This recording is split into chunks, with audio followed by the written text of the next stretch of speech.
I was nervous. And so I was like, well, maybe I'm going to be doing good then, because I just felt so much like energy at the start line of like, it was nervousness, it was excitement. It was, I just needed to get out a lot of energy, I felt. And so I was like taking that as a good sign, like, oh, I've got a lot to put down out here. I've got a lot of things to like figure out and do. And so that made me think I was going to do quite well.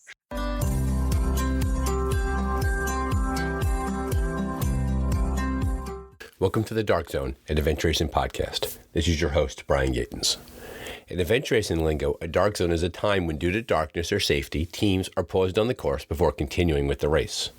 During that time, stories are exchanged, friendships are kindled, spirits are restored, and teams have a chance to prepare for the next challenge. We hope that you make good use of this dark zone. We're glad that you're here. Today's guest is Chelsey Magness, a longtime member of Team Yogaslackers in Ben Racing.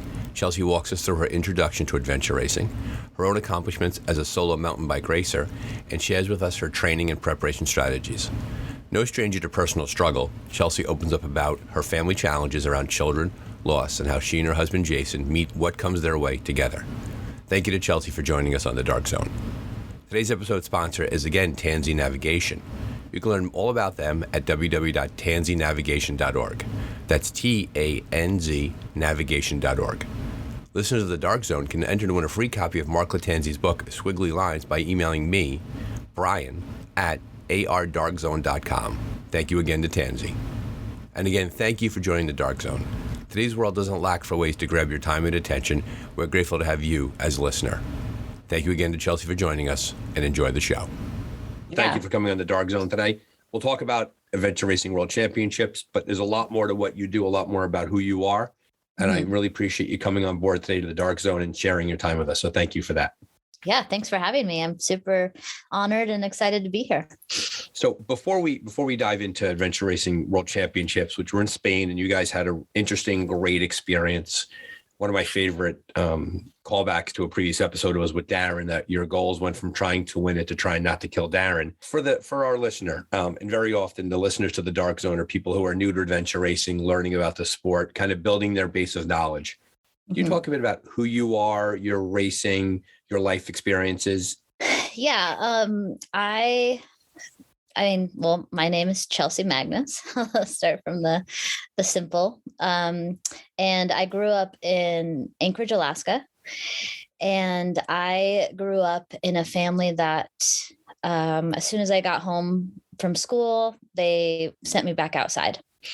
And so I was down in the woods at the end of the street till, in the summertime, sometimes like midnight, because it never gets dark, outside playing basketball till 2 a.m. in the street. And then in the winter, I was outside sledding, building snow caves, cross-country skiing, snowboarding.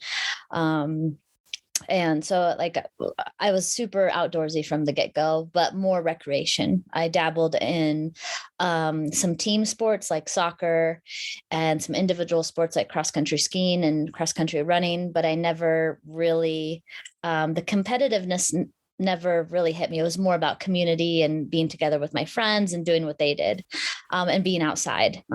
And then when I got my driver's license, I started going out into the woods more, or the mountains, and hiking up these big mountains and setting missions with a group of friends. And so that, I think, kind of sculpted me, and that I'm very fortunate in that I learned very early on. My earliest memory is like, oh, being outside in nature makes me happy. And so that's kind of like what forms the foundation of everything that I do. Every day I need to find some time to go outside, whether that's like even taking a short walk if I don't have time to do a full workout. So yeah, that's like the basis of me. And long story short, I went on to many different colleges and went all around the West Coast, raft guiding and adventuring, until I met Jason in Arizona, Tucson, Arizona. He was a yoga instructor, was doing this yoga teacher training, and I met him there. And I was one of the students taking the teacher training. So it was kind of like politically not right to be together with your yoga instructor, teacher of the teacher training. But we had a very strong connection and waited until the right time. And our fourth date essentially was an adventure race. And I apologize for laughing at that point, but listeners of the Dark Zone will chuckle because very often people will talk about how adventure racing kind of sneaks up on them, where all of a sudden they agree to do something. So walk us through that experience to Jason, your former yoga instructor, now your fourth date friend. We won't call him a boyfriend yet. Yeah. He says to you, let's do an adventure race. Break that down for us. Was it 5 days? No. It was like four out. Well, the funny thing was that we had to be back because it was over the week. It was like on a Saturday, and teacher training was a Saturday and Sunday all day long. And so this was a half day for some reason of the teacher training. So we didn't have to start till maybe noon. But the adventure race started at 7 and like the cutoff was at 2 or something. So we were already going in being like, okay, we don't really care if we win or not, but we need to be back for teacher training because Jason had to teach and I had to be there. And we did it with 2 other friends and one other woman who was in the teacher training with me, and then Jason's best friend, Sam. And so we started the race, and like on that start line, I was just like, it was crazy. I just had like these big competitive waves come through me like, oh my gosh, I want to win. Like it had never occurred to me that I was competitive because I had done like mountain bike races and stuff like that when I was 19, 18, but I only did those races because I was underage. And at the end, it was in Crested Butte, Colorado. Every single participant would get beer and pizza. And I was 19. And so I was like, well, hell yeah, I'm going to do this. And so that's an interesting, there's many a teenage story about how teenagers try to acquire beer and pizza without anyone realizing. You may be the first person adventuring an adventure race for the purpose of having that happen. Yeah, I was a dirtbag. I was cheap. So it was free pizza and free beer. So I was like, sweet. So that was like, my only kind of experience with racing of the slight competitiveness, but that was for food and beer. This was actually, I wanted to win. So anyways, we did the race, and we were using all of our gear and running through these thorny bushes, getting cut up. And it was just super fun. Experiencing this with Jason and our friends, and we won. And we just got in the car and went to our yoga teacher training, all cut up and bloody and just so tired. And I was like, wow, I really like this. This is what I want to do. You were covered in champagne and victory, right? You arrived there. And yeah. It's funny you said how, because very often, what's fun, winning is fun. Yeah. And so right away, you won that race, the 4-hour race. Yourself, your 2 teammates make it back to yoga training. Yeah. You arrive in a very non-yoga type fashion, covered in brambles and bumps and bruises. Yeah. And that was it, huh? That was just adventure racing. That was it. And that was the start of my love of adventure racing and my love for Jason. And the rest kind of falls. I mean, we've had many bumps and challenges along the way, of course, as in relationship and in racing. But we're still here and we're still deep in it. So anybody who tells you that a long-term relationship takes place without any bumps in the road is either lying to you or lying to themselves. Right. Mm-hmm. So along the way, you figure those things out. Have you found that your adventure racing, the experience of being an adventure racer, and there's the broad strokes, right? You have a challenge, it's laying in front of you. You have to figure it out. You have to change your strategy. You have to change your direction to get around that. Have you found that adventure racing experience has informed your personal life, the way that you look at things, the way that you solve problems, or does it exist separate from who you are? Oh, I mean, I think they're very, very much intertwined, and they feed off of each other. They inform each other, if that makes sense. So like, if I'm having personal challenges, I bring in my experience from adventure racing and from learning, being lost and finding our way, or having a difficult interaction with my teammates, or feeling that, those feelings that come up. I definitely feel like it informs my personal life and our relationships. And then I also feel like my personal life informs adventure racing. Being a parent, I think I'm like, oh, okay, I get that. Like when my toddler's throwing a temper tantrum, and I'm like, oh, okay, it was maybe he's hungry, tired. You just go to the basics, because I know how I am when I am just utterly exhausted and hungry and in that space. And so it makes me have more compassion for my children, or other people I'm with that aren't on my team and we're out adventuring or in daily life going through what we're going through. I definitely glean off of my adventure racing experience and my personal life. Yeah. Work with children for a living. And I always like to say that adventure racers and kindergartners share one thing in common, that when they're going through a tantrum, give them a sandwich and a nap and check back, and things tend to get much better. And so I do agree with you. The other thing about having children is it really works on your sleep deprivation. Mm-hmm. That if it was not for staying awake all night, taking care of a child, it makes 3 a.m. during a race seem easy sometimes. Oh yeah. I'm like, I always think about that. I'm like, oh, I'm not, humans, the best characteristics of a human is that our memory. We only tend to remember the really amazing things, and we just quickly let go of the difficult things. That's like why after every race, no matter how hard it is, the next day I'm like, okay, when's the next one? I'm already looking at it, no matter how hard it was. And so that's with, having a newborn. I already forget how that was, but I know it was super hard, caring for another human. And I always try to remember that, because when I'm out there in the middle of nowhere at 3 a.m. and I'm just utterly exhausted, I'm like, well, at least I'm out in nature and I am not caring for a tiny human. Maybe I'm caring for myself and another bigger human, but it's a bit, who might be acting like a tiny human, by the way. Yeah. Right. What's that? They might be acting like a tiny human at the same time. Yes. I've definitely been that tiny human, or I've been pulling that bigger than me human, but them acting like a tiny human. So you had this. So there's your trajectories. It's familiar and it's not familiar. You have this outdoor based childhood growing up in Anchorage, Alaska. You used a really good word before. I thought when you talked about the kind of person you were, you described yourself as being sculpted. That you were basically, you were turned into this person over time. You weren't born this way, but because of the exposure you had growing up, combined with this outside of nature idea, I'm sure you have some interesting thoughts about the idea of nature deficit disorder and the fact that kids just don't get outside enough nowadays. Yes. Do you see that now? I know that you're in Bend. I know that Bend is an outdoor kind of a city, and they live in nature out there. Have you seen that as a trend in working with young people in terms of seeing that the world is like? Do you think? What could we be doing better in that regard to help? Because clearly the outside means a lot to you. It's informed who you are in a big way. Are you seeing that same trend out there by you with kids? That they're connected to their tablets and to screens? Yes.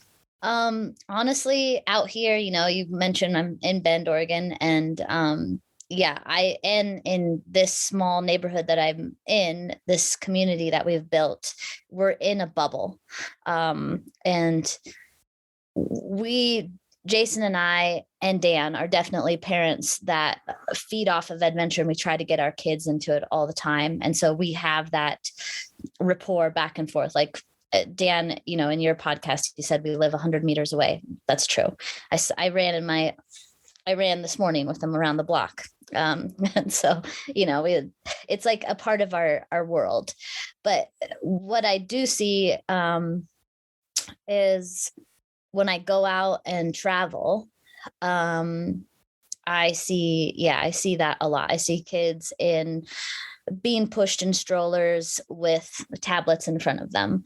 And granted, I'm traveling during these times, like, when I went to Spain, and I know personally how hard it is to travel with young kids. And yes, sometimes you just have to put them in front of a screen and just breathe for a few minutes as the parent. But I just I just see it more and more as I'm traveling, when you could be having some fun with them on the airport floor with cars and interacting with them. And instead, kids are just in their screens. And yeah, it's really hard.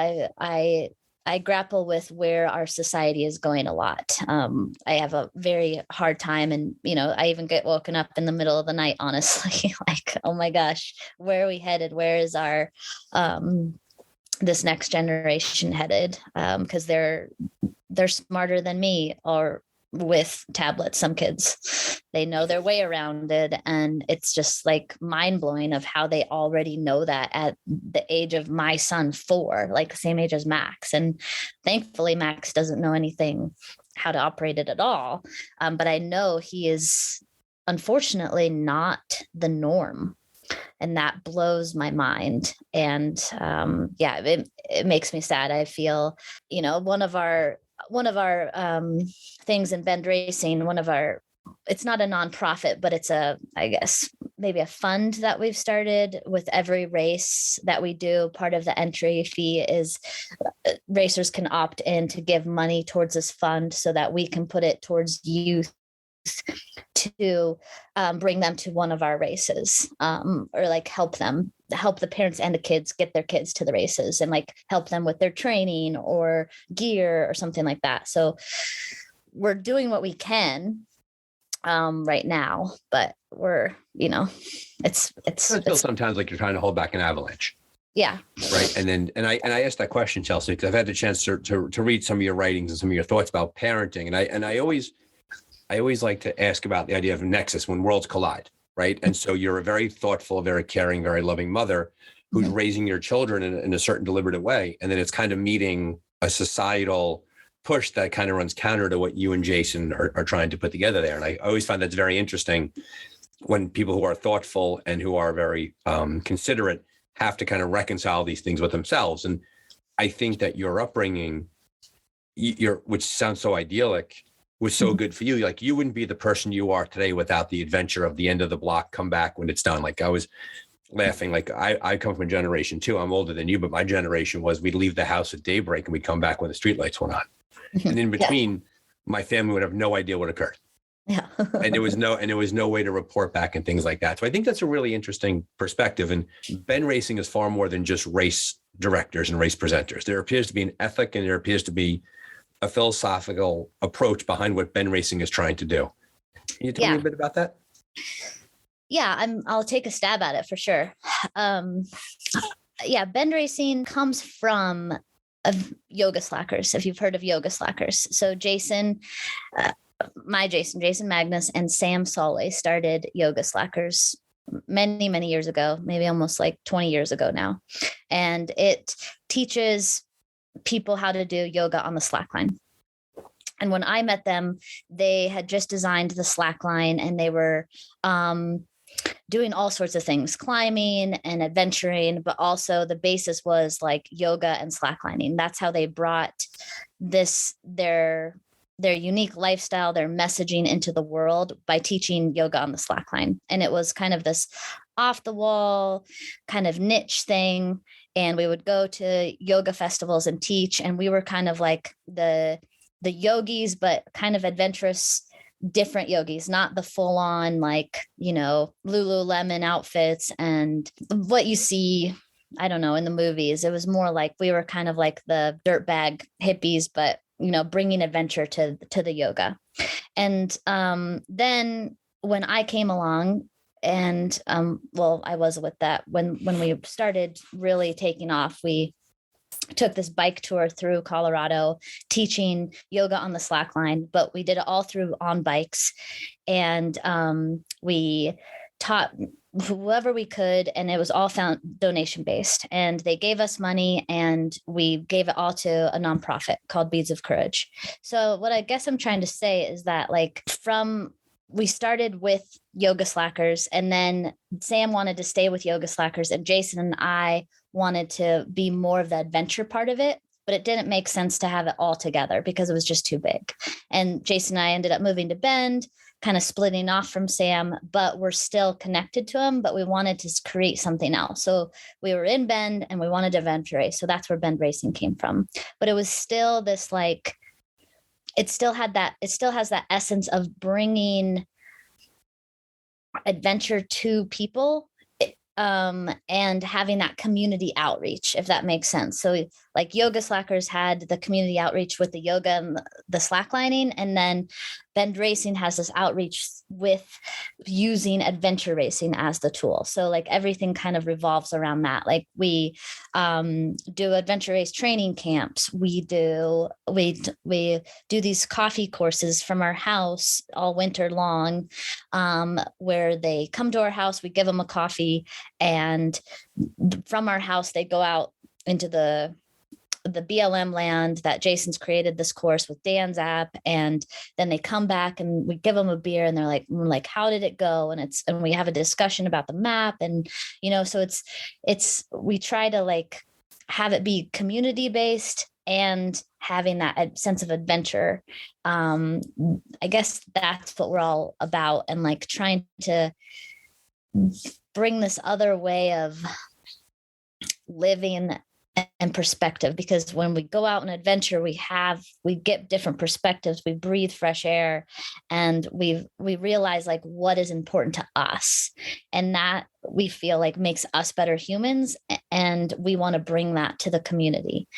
So I know that was kind of a long answer, but I wanted to bring up Yoga Slackers because I still feel a deep connection to Yoga Slackers, because it was kind of how it all started. And we still bring the love and the community part from Yoga Slackers into Bend Racing. I guess that's why I started with that. Well, a large part of the Dark Zone is about origin stories, right? Mm-hmm. Where we all started. And I love the fact, and I wrote it down here, you started off as bike packing, slacklining, yoga instructors, that you traveled the world. It's almost like, did you also solve crimes along the way? Because it sounds like a great idea for a movie and a TV show. And well, we had $5 for $5 a day for 4 of us to eat.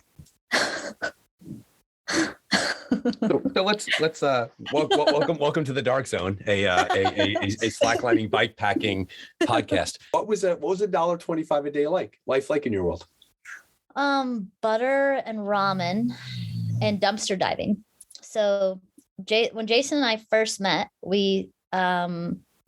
would go to his house and he would have these flowers, a bunch of flowers all over, and chocolates. And he had dumpster dove behind Trader Joe's for them. And I was like, whoa, this is amazing. Like, that's awesome. So he would just get all this awesome food. And then I started doing it with him, because I just thought it was like so crazy cool. So when we moved to Flagstaff, we did that. That's like how we lived.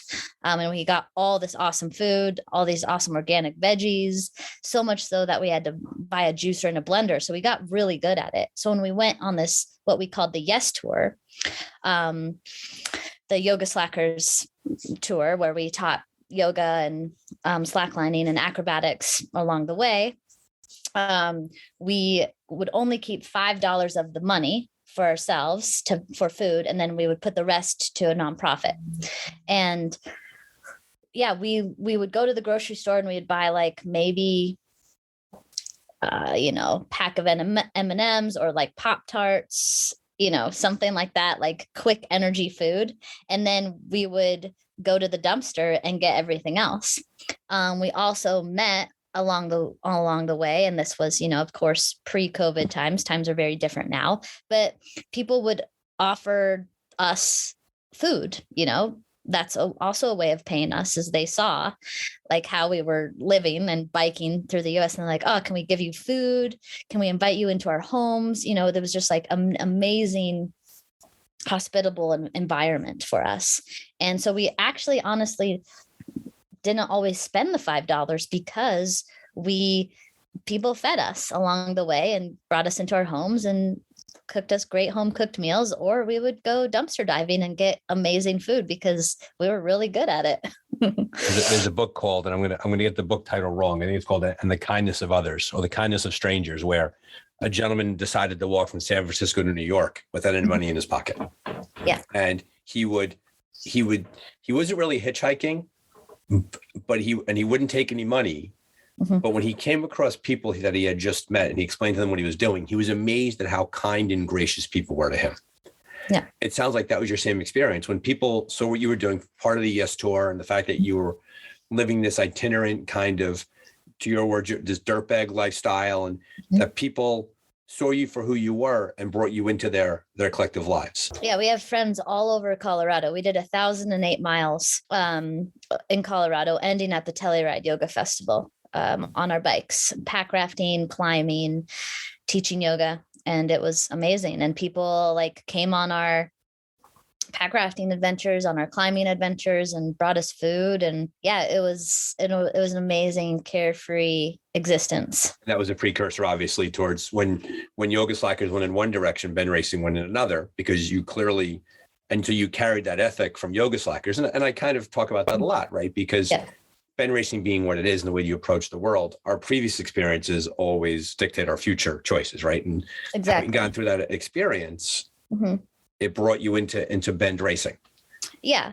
And we still teach acrobatics and a little bit of slacklining, and we do some highlining. So we're definitely like still in that world. But a couple of years ago, there was kind of a clear separation between Sam and his partner Raquel and Jason and I. They wanted to do more of the festivals, and we were kind of done with being in that atmosphere. We wanted to go more off on the adventure racing path and also have a home and start building a family. And they wanted to they're still on the road. They live in their van and it's awesome. And they're traveling and still doing the thing. But it was like a thing that we just needed to go our different ways.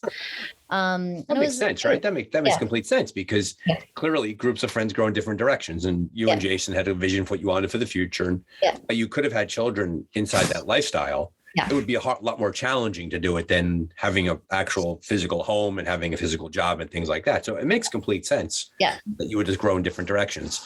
So then there's Bend Racing, the organization, and then there's Chelsey, the racer. And sometimes those things kind of they kind of travel in parallel. They travel in different directions. What has your personal path been like, and how much of it is intermingled with Bend Racing versus you being your own racer separate from that? Talk us a bit through who you are as a racer. Yeah, it's very much, I find myself more towards Bend Racing, Team Bend Racing. Like adventure racing is my main passion with athletics. And Team Bend Racing is my team. I am very committed and loyal to my team because it's not always about winning to me, even though it may seem that way. I know my teammates talk about how I'm like the most competitive of everybody, but if that really was it for me, then I would, be on maybe many different teams, and that's just not me. I love the relationships that I have with my team, and I love building that. And so after the 4-hour victory, I was like, okay, I want to explore this more. And Jason was really excited. So he introduced me to Dan, and we did a couple smaller races, and then they took me to Costa Rica. And we did a 3-day race, and it was perfect because it was my first expedition race. It got canceled, but we still had tickets. And the race director was like, look, if you guys still want to come down, and you can hire my nephew and he'll do all the transitions for you. And so we did that. And it was like the perfect experience for me because there was no pressure, and it was just me, Jason, and Dan. And they taught me everything they knew about nutrition, about, transitions, but at this pace that was not so like pressure and competitive. But I could really like focus on learning from them. And so that was like, oh my gosh, this is awesome. And we just traveled all the way across Costa Rica. And it's like a 3-day adventure racing camp.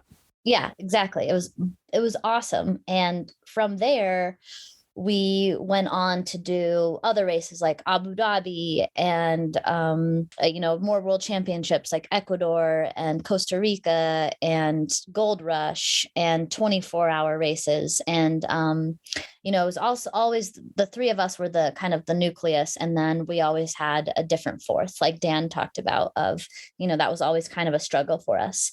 But it was, yeah. So like I think my main center is in adventure racing. And then at some point, it was, I always have my life in before kids or after kids, but this was like, always, a couple of years. Pre and post, always. Yeah, a couple of years before Max and Spirit came along. And I was living in Bend, and I didn't want to do a couple races that Jason and Dan really wanted to do, like Florida C2C. I was not interested, and another Wyoming race. And so I was like, well, what can I do instead? And so I started mountain biking again, or just, mountain bike racing. And I found out I was pretty good at it. And I started, winning a couple local races, just cross country races. And then I got picked up by a team, and it was a local team. And it was a team of women, which I liked. And I was trying to get more women around me, because my whole life I've been around men, which I love. I'm very compatible with men, but I wanted more women. And so I started winning races. I got on the pro circuit. I went to nationals. I got third, I think, in nationals, the marathon nationals, USA nationals. But it was always kind of like, whatever, like I love it, but I'm always going to go back to adventure racing. I do it to get better at adventure racing. But then I won a 24-hour race, and out of the blue, and I was like, whoa, maybe that's cool too. Maybe that's my thing. But I kind of put it on the back burner and went back to adventure racing. And then I had Max, Spirit, and Revel. So I had, my three boys, and I got back into everything pretty fast, adventure racing. And then mountain biking, I kind of had more of a connection to, because it was just me. And as like a mom now with boys pulling at me, my sons pulling at me, and then my team, I just felt like I needed space. I've needed me time. And so that's what mountain biking became for me. And particularly endurance mountain biking. So I started doing 100-mile mountain bike races again. And I just fell back in love with it, because it was just like, I'm not that I'm not that great of a navigator yet. So I didn't have to navigate. And all I needed to do was pay attention to my nutrition and how fast I needed to go to do the best I could. And that's it. And then this last summer, I did a 24-hour mountain bike race. One of my girlfriends, we were supposed to do this FKT of a big trail here in Oregon, but she couldn't. And so I was like, okay, well, this 24-hour race is right here in Bend. I'll just do that. And Jason trained me, because he's an amazing coach, and he was like, okay, let's do it. And he trained me up, and I ended up winning. And yeah, right. And it ended up being the national championship. And so I won an entry into world championship. So I'm trying to go there. Is that Italy? Yeah, it's Italy. Okay. Yeah. So I think because I'm like, okay, well, maybe this is something, because it wasn't, it was hard, but I was like in my element. I was just on fire. I was like, man, this is so fun. And I don't want to do this all the time, but it was just amazing to be out there alone. But every lap I saw Jason, who is my partner, my coach. He knows me so well, and he knows exactly what to say to me. And it just felt like we were this team, and just the two of us. And it was different. Of course it's different than adventure racing, but I wasn't fully alone out there. I felt really supported, and I really liked that aspect of it, of being able to be alone on the path, but also knowing that someone was there with me, who cared deeply about me and supported me. And something about that just felt like such a gift. How long did each lap roughly take you?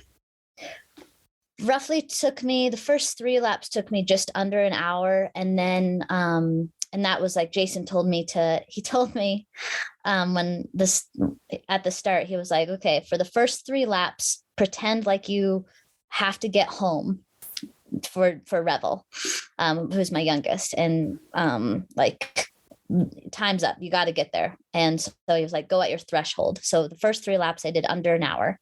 And then I came in, and then he was like, okay, now you're chilling out, like take these next 3 laps a slower pace. And then it was like 105 was my average after that. And then I think my lowest lap was 120 or even maybe 130. And that was like my dark lap where I was like, yeah, oh my that's 18 hours in, probably 16 hours in. And this was a 24-hour mountain bike race. So yeah. So 24-hour mountain bike racing used to be pretty popular on the East Coast, but it still is, but it was really popular like 15 years ago.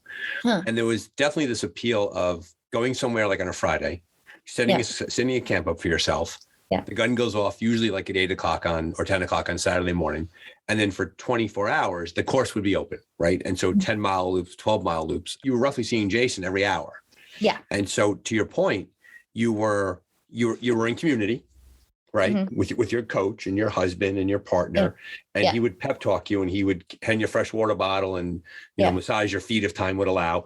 And then you'd go right back out there and you would know that no matter what would happen, all you had to do was follow this course and you'd be right back where you started. Yeah. And so what's different? Go ahead. Oh, there's just something very meditative and therapeutic about it. Yeah. As opposed to adventure racing, where you're given a map. Mm-hmm. The map offers you a general understanding of the direction you're going, and it's your job to figure it out inside the experience. Where in reality, it's not unlike running a 5K or a marathon. The course is laid out for you, and there's a certain freedom in that. And I always like to joke that adventure racing has ruined me for races in which they tell me where to go, right? Because once you know where you're going, what's the fun of doing it? But you've kind of put that on its head a little bit, and that there's this meditative quality of just going out there and just spending your time 55 minutes to an hour 20 on these laps. And so I understand correctly, by doing this, you are a national champion, which you didn't expect to have happen? No, I mean, I went into it. I always get nervous before every race. And I think I always take that as a good sign. And so the level of nervousness makes me think like, you know, oh, how well I'm going to do. And I was, for some reason, really nervous about this race because I was like, oh, I'm going to be alone and all this stuff. But I was nervous. And so I was like, well, maybe I'm going to be doing good then, because I just felt so much like energy at the start line of like, it was nervousness, it was excitement. It was, I just needed to get out a lot of energy, I felt.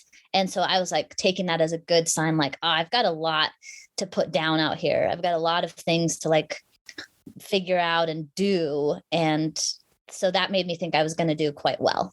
I didn't know I was going to win, hold the new record and become the national champion, but apparently I had a lot of like stuff to get out that day. You come to the race. It sounds like you came in relatively late because the FKT was shelved and now you're racing.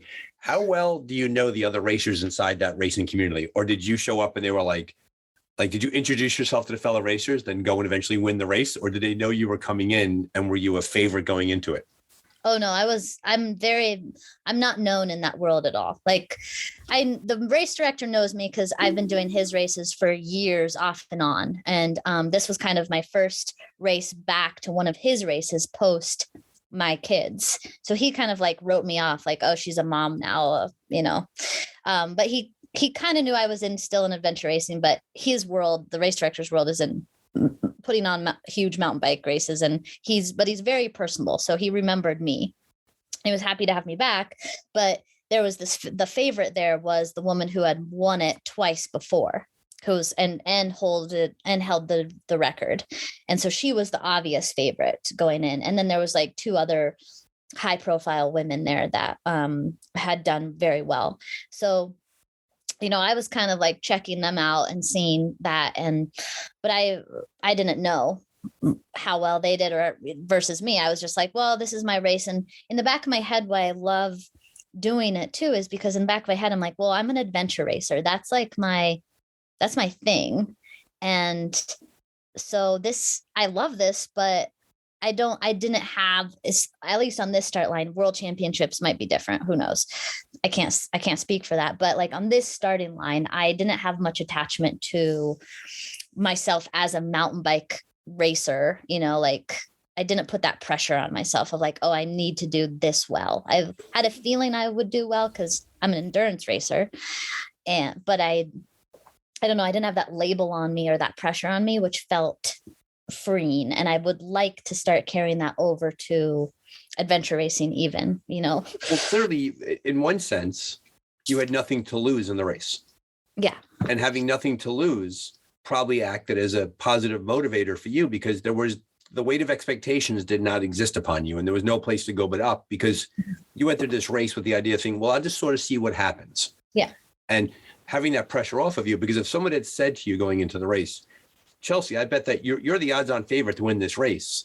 You might have had a different race experience because people are expecting performance from you. Yeah, totally. Yeah. And so I'm like toying with how to keep that part of that perspective going, because of course this year or next year when I race it, if I get to, we'll see how adventure racing, my schedule plays out. But, if I do this exact race again, I'm going to be, I'm going to have that target on my back. How do I know who you are? Right. Exactly. How do I work with that? Yeah, we'll see. Your second national championship will be a far different experience for you than your first national championship. Exactly. The race that is. But I hope to carry on that curiosity of, okay, well, how I've done everything I can. What can I do on this race course? Like, how can I be the best person that I can be? How can I be the best athlete? What can I take out of this emotionally, mentally, like to help me in other things? Like, okay, I'm here. I've done everything I can. Let's see what we can do. So I'd like to carry that into every one of my races. And that's something I learned from this race because it was really like an amazing race, all the way around. It just was a beautiful. Everything clicked. The weather was good. You were in good form. You had a good coach, nutrition. Yeah. I mean, the weather it was hot. It was really hot, but I like extremes. I like, we always say as a team, especially the harder the weather, the more extreme it is, the better we thrive and it gets the juices going a little bit, right? Yeah. When it's really, really hard, super cold, super hot, super steep, super wet, whatever it is, you kind of thrive in that setting. Yeah. And so the race director of this race went up to Jason, my husband, during the race and was like, I don't know, it's getting, that's what it was. It was getting dark out. Like it was becoming the midnight hours. And he was like, how does she do in the midnight hours? I don't know. A lot of people start to slow down and go to sleep and, and Jason's like, I don't think my wife. That's also your adventure racing background, right? Because if you do enough races, you realize between 2:00 and 5:00, between late night and the morning, we've kind of developed that muscle where we just have to hang in there till the sunrise comes. Yeah. Yeah. It was interesting though for this. Like I loved the night because you were in your own little bubble and the trail changed, but it was like the wee morning hours that were hard for me, which is like every adventure race I do, as soon as morning hits, I'm good. I'm like you were saying, let's just make it to the morning. But it was interesting that the night was my favorite part. And then the sunrise was, I don't know, it was hard for me. I always think about I've always got the advice, like when you're in a race and if it's a multi-day race or it's 48 hours, don't make any major racing decisions about continuing in a TA or at 2:00 in the morning. Like those are not the two times or places to make decisions about continuing on. Yeah, no. What is a general broad picture, big strokes? What is your training like for your bigger event? You have a big race coming up, say in 6 weeks, right? You have a lot of base. I do have a big race coming up. Holy cow. So rip from the headlines. What are you doing right now to get ready for that race? What is that going to look like for you? Okay. Well, honestly, I wake up in the morning and I roll over and I ask my husband, Jason, what my training was. But no, in all seriousness, that is like what I do, honestly. But we just finished our 4-week block. So after Spain, we took off all of November to just kind of like do what we wanted to do. Mountain bike. It was great mountain bike weather, but focus on recovery mostly, and hang out with our kids and do active recovery, hike and go camping, stuff like that. Then December 1st hit, and we are just finishing up our base block. So that's kind of ramping up our FTP in our biking and getting that, keep inking that higher so that our endurance is just slowly getting better and better. But they're not big workouts. So a lot of people think that we work out, 5 hours a day, every day, except, or 6 hours or 6 days a week for 5 hours a day. But as parents, we can't do that. And so it was cool. Once we had kids, we had to really dial back our training in the sense that not so much just, what's the word? Sounds like you traded on volume for intensity. Yeah, it wasn't focused. We were just kind of doing whatever we wanted to do. And we're like, well, as long as we're outside doing big missions or long bike rides, then that translates perfectly well, right? But it didn't really. We were still, always doing well in races, but we weren't at the level that we wanted to be. And then, so, again, when we had kids, we had to really focus our time. And so now we only work out maybe 1 to 2 hours a day. And for 6 days a week, and then we take a full rest day. And a lot of that time is focused training in our shared garage that we have with Dan. He has a rental house, and his friend rents the house. We rent the garage with all of our equipment in it. And we just got done with our base block. And that was, a lot of on the treadmill time with packs, just doing the hiking up mountains in the Swiss Alps. We have one of those iFit trainers, and then on our trainers watching movies, and then on the erg, on the paddle machine, and with weights, just functional body weight and slam balls, and working on getting our power back up. So kind of just like priming the muscles. But we do have 2 hard workouts a week in that base. We have 3 base workouts and then 2 intervals where we're working on threshold, power, tempo. And now we're about to start on the new year, working on longer base. So we'll be be doing maybe 2 to 3 hours on the bikes, and mixing it up maybe a little bit with the treadmill and the erg, but kind of like building on our base and going for longer. So then this is going to be kind of like our endurance block, where we're working a lot on that, and then dabbling in just a little bit of power explosive training. And that's going to be, 3 days a week of longer training rides and runs, and then 2 days a week of that shorter explosive high output intervals. And so each block has a focus, if that makes sense. It makes a ton of sense. And also I like talking about that because you just talked about winning a national championship as a mountain bike racer. Mm-hmm. Clearly it's not as if you were gifted with the ability to do so. While you have natural gifts, you've earned that podium, and you've earned it through these types of disciplined, structured workouts. Oh yeah. I'll be the first to say I'm not not a naturally gifted athlete. I definitely, have to work for it, but that is what I love to do. Is I love to train, and I love to work for things. Like I love the actual journey of going through that. Like I love having a schedule. It just keeps me sane. And that's my lifeline kind of, is like, I don't like to aimlessly work out for the sake of looking good or even feeling good.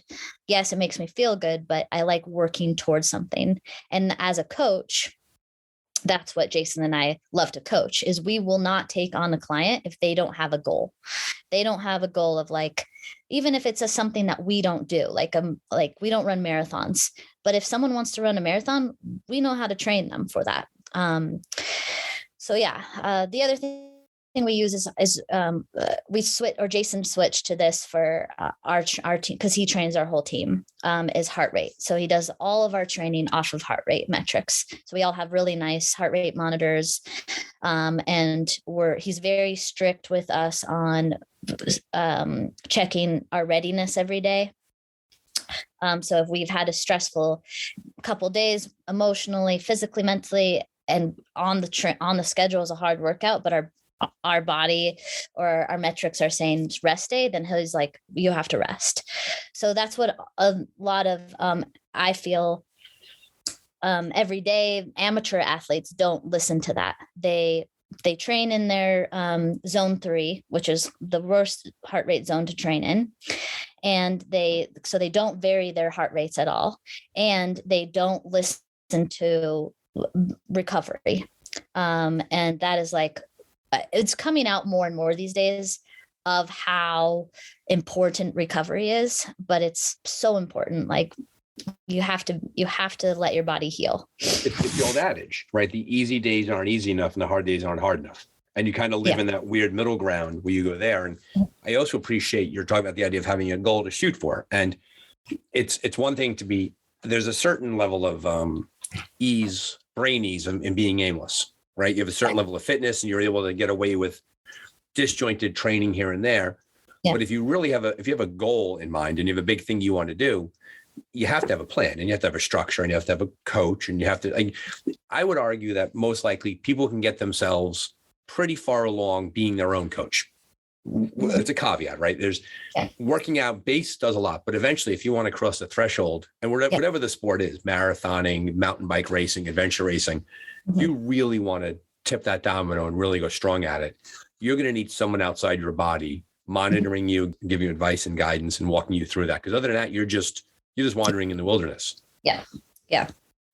You need to have somebody looking at your metrics, asking you questions, and then putting down a schedule for you. So appreciate the focus on recovery, especially with the tone and tenor of the world today is this. I think people are far more fatigued than they're realizing because we're all kind of living in this time together, and it's a very challenging time. And watch 5 seconds of the news and your heart rate goes up and the cortisol is pumping and you find yourself fatigued. You're not sleeping as well.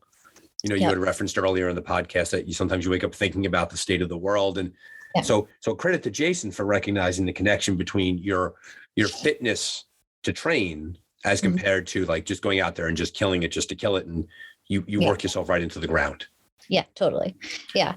And we do have those days set aside for us. Like he has in our schedule a mental health base day where all we have to do is we can go outside and we can go outside for as long as we want. We can plan a big mission, but our heart rate has to be under a certain, like in zone 2 for that day. And so we can treat that as what you're saying is like that, go out and get after it, but in a way that's like not in zone 3 or above. It's like we have parameters of like how to do that, which feels very,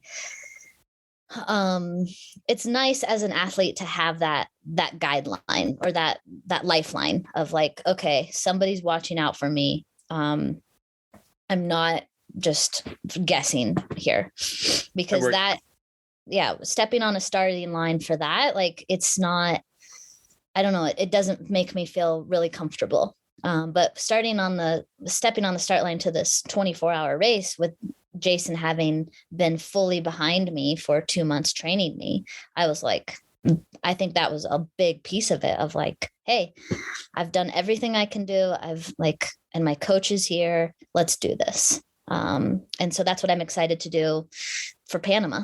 Talk a little bit of your nutrition. What do you give yourself to fuel yourself? I honestly, right now it's very free because the holidays and stuff, but I'm mindful of not eating past a certain time. So not eating past 8 p.m. And in the morning, making sure to drink a full glass of water before coffee, because I do like my coffee. And every time I go to the bathroom, I have a big water glass in the bathroom and I drink a full glass. And so that's just kind of an easy way for me to keep hydrated, because I get so busy during the day and I forget to drink water. And so that's one of my things, is like, as long as I'm drinking water, I'm feeling really good. The other thing about nutrition is we try to eat mostly plant-based, but we aren't super strict with it because we believe in moderation. And when we're training or when we're racing, we want to be able to, run and go into a village and they hand us this awesome ham and cheese sandwich that they just, sliced. Like in Spain, I watched them slice it off of this hanging pig, this like awesome prosciutto and cheese that was in their cellar. And like, I don't want to say no to that. And I want to be able to have my body process it. So I don't want to I've heard of people, cutting out gluten fully because they think it's bad, but they weren't ever allergic to it. I'm fully on board with people being allergic to it. Like, I understand that, but like, I don't believe in just cutting it out because someone says it's bad for them. So for me, I really like being able to process everything and not being allergic to things. So I try to keep a little bit of everything in my diet, but I don't go overboard with it. So, I don't eat a lot of dairy. I don't eat a lot of meat. But if I'm at a dinner party and there's like this awesome chicken enchiladas, I'm going to say yes to it. I like sweets, but I try to eat them mindfully. And we brought all of our Halloween candy over to the garage gym because like I feel better about having a treat that fuels me. And that's what I teach my kids too. Like if my kids want a treat, I'm like, okay, let's go run laps around the block a little bit. Let's see what this treat is like. How does it fuel us? So I like to treat food as fuel, and to not be super strict with it. But I do go through periods throughout the year of cutting things out. So like before a big race, for example, I'll cut back the caffeine. But only because the caffeine will affect me more when I'm racing. And after a race, I really try to be very clean eating because I've eaten like crap. I mean, not complete crap, but like very simple sugar foods for, I don't know, 5 to 7 days. And so it feels good to like get back to lots of veggies and raw whole foods. So yeah. And during training, I don't know if you've heard about it, but Jason and Dan created 4-hour fuel. It's amazing. So that's all I want to eat. Honestly, if anything is past that 3-hour mark. If it's 2 hours, I bring like a spring energy. That's my new favorite for those like shorter efforts. But if it's anything big, like I bring out my special Dan and Jason 4-hour fuel. And I've heard some folks are trying that around these parts and they're really speaking highly of it. That's good. It's amazing. Good on them. Good on them. Yeah, it's Go Juice. And they've been at it for many years, perfecting it. And Dan, he's had lots of issues with his nutrition and hydration, and he's been like, grappling with that and trying to figure it out. And he's the one that started this in his garage. And he would like give us sips of it on our long bike rides. And we're like, instantly you drink it and you feel good. You're like, whoa, it's like moving you forward, and there's nothing wrong with your mouth afterwards or with your tummy afterwards. It's really nice on the whole system. I feel it's very clean. And so that's mostly like in Canada, that's all Jason had. He had 90% of it, food. And then he had more what we call fun food. So like, or emotional food, like, whatever for him, it's Oreos. And for me, it's licorice. And so we bring our fun food along with it, but we mostly have most of our calories from the 4 Hour Fuel. And Lars fell in love with it in Spain. And so did Darren. And so it's good stuff. So that's like nutrition in a nutshell. And then we also focus on afterwards. Every workout I do, I'm pretty obsessed with my smoothies, my recovery smoothies. So I put like, Laird's Superfood is our favorite right now. They make this really good plant-based protein and mushroom powder. So yeah. It sounds like you bring a very common sense approach to nutrition, realizing that nothing is truly off the table for you because you want to be able to sample whatever's put in front of you. Mm-hmm. I have a friend of mine who's primarily plant-based, except when it comes to gas station empanadas at 3:00 in the morning. Like that's when he decides to, and the philosophy he uses is he says that 95% of his approach is based on a certain philosophy. The 5% is the wiggle room.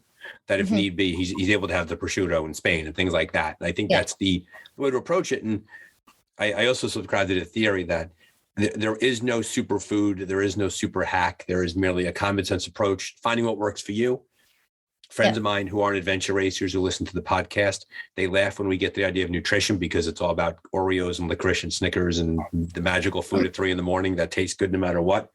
Yeah. We came across a fresh carrot when I was in Scotland on day 3, and it was like the greatest thing I've ever. Because your mouth is chewed up, your mouth is destroyed after a race. Yeah. Great stuff. So talk a bit about Paraguay. How excited are you for that? What's the race? It's the championships. Like walk us through that race prep. Are you guys? Who's going from the team? Well, it's going to be 2 of us from Bend Racing. So it's either going to be Jason and I, Jason or I. And Dan. I think those are the 2 from the Bend racing contingent. And then we're actually teaming up with Quest. So it's going to be Team Bend Racing Quest. And who's going from Quest? Quest is Emily and Dusty. Okay. So that's a pretty strong team. And now, and for the listeners, what's the race you're going to go do? We're going to Paraguay World Championships. Okay. With them. And that is how long is that race? I think it's about 7 days long. 7 days. And there may still be there may still be Bend Racing Canada team. So our Canadians who are racing with, and Jason and I are racing with Alex and Corinne in Panama. And so Alex and Corinne might still go to Paraguay with like Lars and Jean-Yves, who is not on the official Team Bend Racing, but he's kind of like a guest of honor, I should say, our other Canadian guest of honor. He's Alex's best friend, and they won Canada expedition race. Jason, Alex, Jean-Yves, and Corinne. They were in Canada when you were in Spain. Yeah. Mm-hmm. Very nice. Yeah. Excellent. Yeah. So they won that race, which was awesome. And they had a blast. And so if that team can go to Worlds, then we'll send them to Worlds too.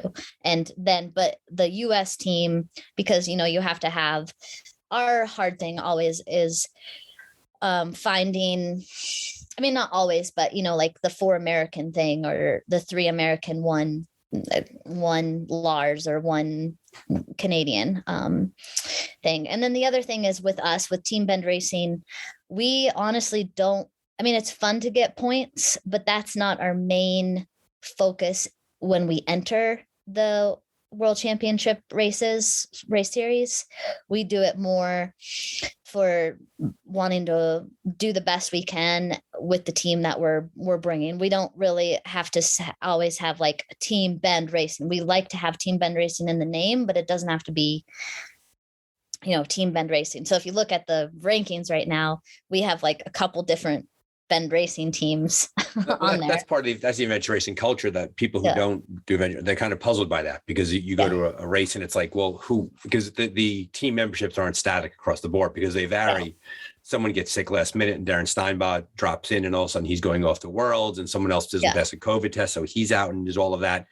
I've done races where I walked up to getting maps. I'm like, I'm racing with someone and I don't know who yet, but like, I'll tell you when I figure it out, because who gets sick the night before, who gets stuck at work and things like that. Yeah. And like, like Team Vita Raid, and like Naturex and stuff, like I think they really like to focus on the ranking, and it works for them and their team that they all can always go to those races. But I don't know, for us, we can't, it's not a huge priority to have that 7 squad represent on the rankings all the time. It's more like, come at a price. You would lose that. It would come at a price, because most likely logistically, not everybody would be free for all those races. And so whether or not you like it, you're going to be all over the standings, because so we have like Bend Racing Journey, Bend Racing Canada on there, and then Team Bend Racing all on the team. So Chelsey, you've been very outward in your conversation and your writing about your journey as a mother and your sons and your experience there. Can you talk to us a bit about that? Yeah, I'm definitely very open about my journey as becoming a mother. Going into it, it was, it was kind of fairy tale. I had always hoped for, I was not honestly too excited about the pregnancy part as an athlete, giving up 9 months of that, of my body, and, making humans was kind of a big ask for me. But when I found out I had twins, we wanted two kids, and I was like, well, sweet, 2 kids, 1 pregnancy. This is like a dream come true. And Jason is a identical twin himself, and I love his relationship with his brother. It's such a beautiful relationship to be around. And so we were both like over the moon about having twins. And then, as many people who are listening, and as you probably know, having children is not the fairy tale that you always like you see on the movies or you always hear about. A big part of it is miscarriage, which I've had. That's a whole nother story. And loss and challenge. And so going into the hospital at 39 weeks, 39 weeks and 5 days, we found out that one of our sons, B, because they were A and B, how they were in my belly, didn't have a heartbeat. And I freaked out. I kind of blacked out because I don't fully remember. I just remember screaming. And the doctor saying that they couldn't no longer find Spirit B's heartbeat. But I still decided to try to have them naturally, to not have a C-section, because I didn't want to have a surgery, and I was pretty adamant about trying to have them naturally. And but that didn't happen. After 70 hours of labor, it just wasn't happening. And Max's heartbeat started to go. And so we were like, okay, let's get him out. Let's have the C-section. And so I had the C-section, and I got to hold both my boys for 24 hours together. Spirit was beautiful, purple, and just such a beautiful soul. And I grappled with deep depression for a long time after that. And my light was Jason and Max. Jason named Spirit B. Because I couldn't name him. I didn't know. I was kind of in this like state of shock still. But his name is beautiful. I love it. And I see him now, like, within my deep depression, I held Max close to me all the time. For the first 3 months, Max was glued to me, and he was such this beautiful baby, perfect baby. And Jason helped me with therapy and meditation. Like, I went to a ton of therapy. I just said yes to anyone who wanted to help me. I was into it. I did EMDR therapy. I did exposure therapy. I did a lot of things. And I looked, but in the end, all those things helped, but what really helped me was creating my own story around it with Jason's help, of course. We're a team in so many things, and he was just a huge lifeline support for me. And, you know, we had a lot of trauma of how spirit left us. And there was a lot of guilt around that, around some of the decisions that were made. But so we could have gone down the path of blaming ourselves forever about how spirit left us, or we could choose the path of, you know, telling ourselves that spirit chose to leave us, and because he became our spirit, he wanted to be our spirit boy rather than our physical boy, and he wanted to protect us and be with us and talk to us in other ways. And so once I started to hold on to that story rather than blaming myself for his death, because that was also a very real path that I could have gone down, I chose the story of making spirit this beautiful spirit boy, and talking to him in the hawks, in the rainbows, in the wind, and making my time out when I'm out adventure racing or out doing these big missions. Like, I talk to him all the time. He actually, in this movie with Spirit, if you wanted to watch it, it's a documentary about this, where I'm very open about it too. And you can see the first 7 minutes are quite intense, I will say that. But it's he came to me in this rainbow as we were walking across the peat bog, which we call the turball in Patagonia. And this rainbow was so bright, so big, and it followed us for hours on this trek.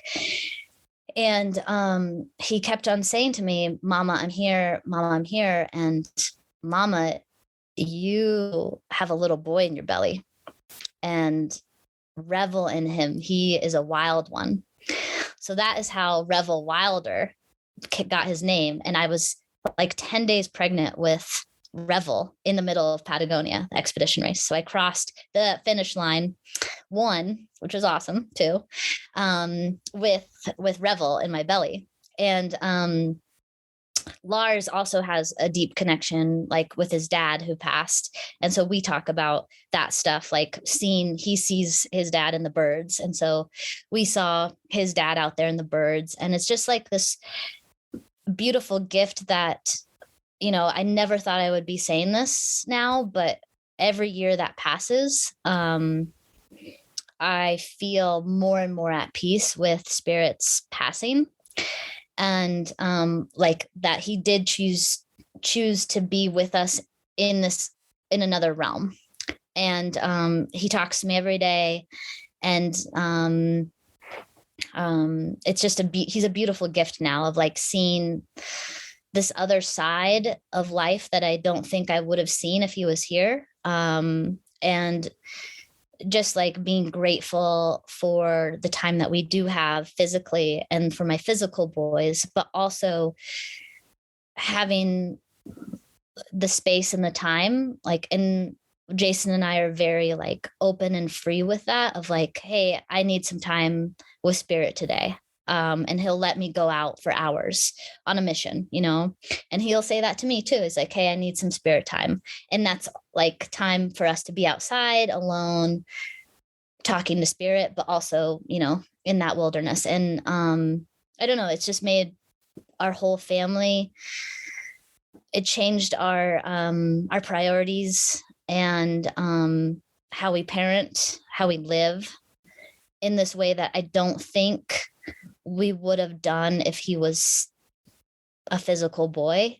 You know, I still get sad when I see twins, honestly, but more and more I feel like this was meant to be, and I'm okay with this path, and I really enjoy it. So you found your openness and your honesty about Spirit and his loss and the fact that he's with you and the manner in which he is with you. Mm-hmm. Have you heard feedback from other people who've gone through similar things? Has it been a comfort to other families? Oh, yes. Yeah, I have many women reach out to me. And at first I couldn't be there for them. But in these last 2 years, because we're coming up on Spirit's 5-year, my son Max is about to turn 5 in 2 weeks. So this time is always very reflective and a bit challenging, but also beautiful.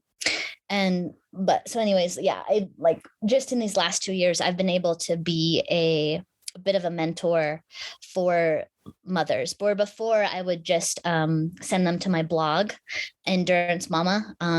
That's where I started that blog when I first found out I was pregnant with the twins. When Jason had his first hip surgery in India, that's when I found out I was pregnant with them. And I wanted to create a blog because I'd never found any writing out there of like being an extreme athlete like myself and being pregnant and being a mother. And so I was like, well, I'll just start. So that's how that started. And then it turned into a healing, very, very healing and cathartic process where I would write exactly what I was feeling. And then I would reread it. And then I would share it. And then I would reread it. And then that process of like writing it and rereading it, and then process of sharing it and knowing that it was out there was also very therapeutic and healing in a way that journaling felt very still alone and insular to me.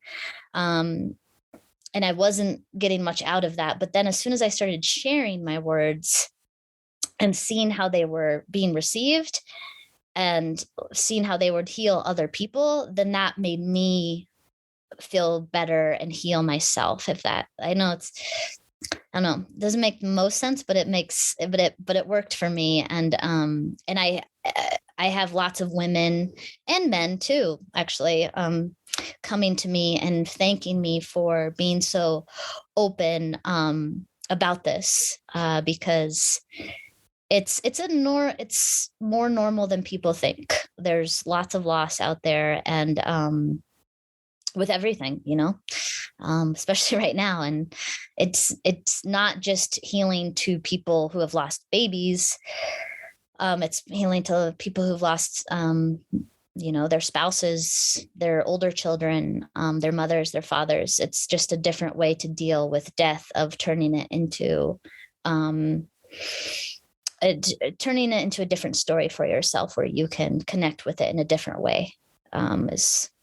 And I think what you do here is in a desire to process your own emotion and take care of yourself.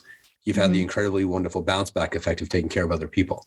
Yeah. Right. And we talk very often about adventure racing as community and life is community. And what you've done is through Spirit's experience with you and where he is in your life right now, you've created an unintentional tribe that you necessarily didn't think you were going to be here. Right. You didn't think this was going to go this way. No, I was very angry about being in this tribe. I was like, I don't want to hear, I did not join grief groups at all, because I was so angry that was my path all of a sudden. I was like, I don't want to be here. So yeah. But now I'm like, okay, I can be here. What I found is that it's almost it's the unspoken loss. That the world is it is so breathtaking in its enormity that the world just wants to move on. And we don't, and let's just all agree never to talk about this. And if we agree it never happened, and what's just on to the next thing, right? And so I definitely feel that your bravery and your compassion, your self-care, which was how it started, has turned into care for others. And I can think of no finer way in which for you to honor Spirit and to honor yourself by taking care of other people. Because that's what our kids want for us, right? Our kids want us to be healthy and to be okay, and to, when possible, care for them and care for other people. So you should be complimented for that. I know you're not in the compliment me business, but it should be said out loud. It should be a point of pride for you. How will you respond to all of that? Yeah, thank you. Yeah, it is. I feel great pride and ease and comfort with that. So yeah, I feel like I processed it well, and I still am processing it. And I'm now able to be here for Jason as he's processing it, because he was my rock during that time. And now he is, now that I'm like fully, we're not never fully okay, but like I'm very much okay with it and like at peace. Now he's finding very difficult because he's finding that he hasn't been able to process that blame and that guilt that was so heavy on us.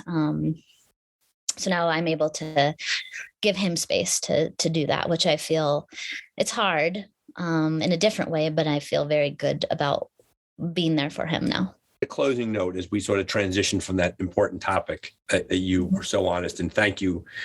I guarantee you, Chelsey, that there are listeners that are sitting at home that you've kind of cracked open a door inside their life experience that needed to be cracked open. So thank you for doing that. Yeah, you're welcome. And going forward, what do you want adventure racing to continue to bring to you? What are your must-haves out of the sport as you continue to roll forward as an adventure racer? I feel like we're on this awesome train right now with adventure racing.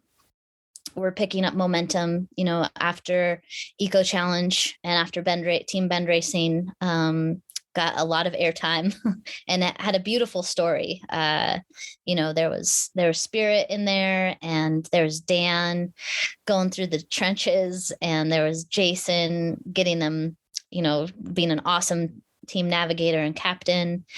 So that story is still I think shows our team very well, and we're still on that path, and we're putting on more and more amazing races. We've got an amazing expedition racing coming up in 2022. We've got some exciting things that I can't yet say coming up in the next couple of years with adventure racing. And our team has got an awesome schedule. We've got a big, robust team that every single person on the team right now is excited to race and also excited to support one another. So, Lars can't do Panama because he wants to ski and ice climb right now and guide, but he's fully going to support us going to Panama. So this year, 2022 is looking really good for our team and for the races that we're putting on. And I think we're still gleaning, as personally myself, I'm still gleaning a lot of personal life lessons from adventure racing, relationships, communication skills that it brings up. And I'm eager to keep learning every lesson that I'm learning from adventure racing. Long answer, but yeah.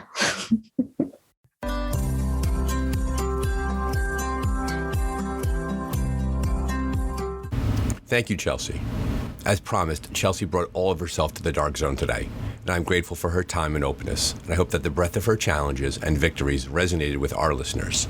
I'm grateful for her time and hope that you enjoyed listening as much as I enjoyed speaking with her. You can learn more about Chelsey and her journey at www.enduranceMama.com. If you've enjoyed this episode, please pay a visit to your podcast streaming platform of choice and leave us a review. That is the best way to spread the word. Also, always feel free to reach out to me, Brian, at ardarkzone.com. Your feedback and guest suggestions are always welcome. Thank you to our sponsors for their support, and thank you listeners for joining us at the Dark Zone. Have fun out there.